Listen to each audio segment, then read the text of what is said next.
আমি লাহে লাহে নৰ্মেল হৈ আছোঁ, কিন্তু জুবিন দাক আমি সকলোৱে যে হেৰালোঁ, এই দুখটো আমাৰ থাকিয়েই যাব গোটেই জীৱন।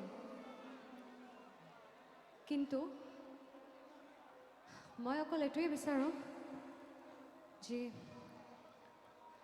জুবিন দাৰ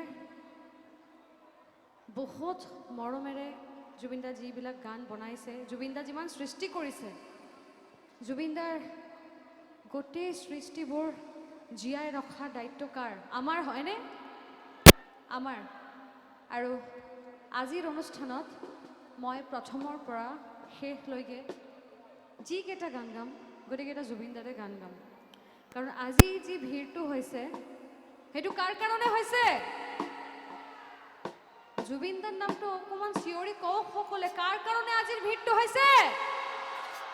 হয় বৰপেটা, জুবিন দাৰ কাৰণে।